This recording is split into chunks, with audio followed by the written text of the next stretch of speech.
പ്രവാസ ലോകത്തെ വാർത്തകളും വിശേഷങ്ങളും അതുപോലെ മാറി മാറി വരുന്ന നിയമങ്ങളും നേരത്തെ അറിയാൻ ഈ ചാനൽ സബ്സ്ക്രൈബ് ചെയ്യൂ. അടുത്തുള്ള ബെല്ലൈക്കൺ എനേബിൾ ചെയ്യാൻ മറക്കേണ്ട. ഒമാൻ വാർത്തകളിലേക്ക് സ്വാഗതം. ഇന്ന് ഫെബ്രുവരി 2 ഞായറാഴ്ച. പ്രധാന വാർത്തകൾ.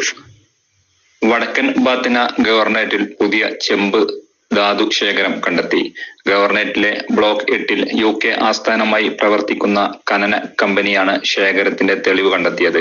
വൻ ശേഖരത്തിലേക്ക് സൂചന നൽകുന്നതാണിത്. ഇത് സാധ്യമായ ചെമ്പിന്റെ തന്ത്രപ്രധാന ഉൽപാദകരും കയറ്റുമതിക്കാരുമായുള്ള ഒമാന്റെ ശക്തി വർദ്ധിക്കും. ലണ്ടൻ ഓഹരി വിപണിയിൽ ലിസ്റ്റ് ചെയ്ത പവർ മെറ്റൽ റിസോഴ്സ് കമ്പനി വ്യാഴാഴ്ച സമർപ്പിച്ച ഫയലിംഗിലാണ് ഇക്കാര്യമുള്ളത്.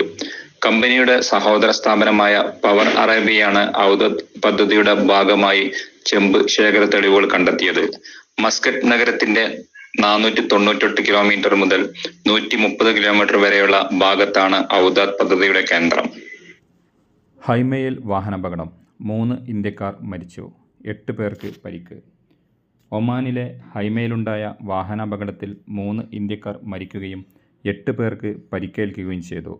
UP സ്വദേശികളായ കമലേഷ് ബർജ 46 വയസ്സ്, ഹേമ റാണി 54 വയസ്സ്, ഇഷാൻ ദേശ്ബന്ധു 31 വയസ്സ് എന്നിവരാണ് മരിച്ചത്. മനോജ് ഇദ്ദേഹത്തിൻ്റെ മകൾ ദിക്ഷ, റാം മോഹൻ ഇദ്ദേഹത്തിൻ്റെ മകൾ പ്രിയങ്ക, മരിച്ച കമലേഷിൻ്റെ മാതാവ് രാധാറാണി എന്നിവർ പരിക്കുകളോടെ ചികിത്സയിലാണ്. ഇതിൽ നിസാര പരിക്കേറ്റ മനോജ്, മോഹൻ എന്നിവർ ഹൈമ ആശുപത്രിയിലും ഗുരുതരമായി പരിക്കേറ്റ മറ്റുള്ളവർ നിസ്വ ആശുപത്രിയിലുമാണ് കഴിയുന്നത്. ശനിയാഴ്ച രാവിലെയാണ് അപകടം. ഒമാൻ കാണാനെത്തിയ സംഘം സലാലയിൽ നിന്നും മസ്കറ്റിലേക്ക് മടങ്ങുന്നതിനിടെയായിരുന്നു അപകടം. ഇവർ സഞ്ചരിച്ചിരുന്ന വാഹനം മുന്നിലുള്ള ട്രക്കുമായി കൂട്ടിയിടിക്കുകയായിരുന്നു. ഉറങ്ങിപ്പോയതാണ് അപകട കാരണമെന്നാണ് പ്രാഥമിക നിഗമനം. മൃതദേഹം നിസ്വ ആശുപത്രിയിൽ സൂക്ഷിച്ചിരിക്കുകയാണ്. റോയൽ ഒമാൻ പോലീസ് സ്ഥലത്തെത്തി നടപടികൾ സ്വീകരിച്ചു. ബജറ്റ് പ്രവാസികളെ തീർത്തും അവഗണിച്ചു. ICF പാർലമെന്റിൽ അവതരിപ്പിക്കപ്പെട്ട ബജറ്റ് പ്രവാസികളെ തീർത്തും അവഗണിച്ചുവെന്ന് ICF വ്യക്തമാക്കി.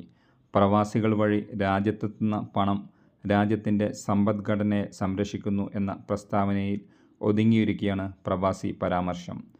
അതിനായി വിദേശങ്ങളിൽ വിയർപ്പൊഴുക്കുന്ന പ്രവാസികളെ സംരക്ഷിക്കുന്നതിനോ ക്ഷേമം ഉറപ്പാക്കുന്നതിനോ പദ്ധതികൾ ഉണ്ടാവുന്നില്ല എന്നത് തുടരുകയാണ്.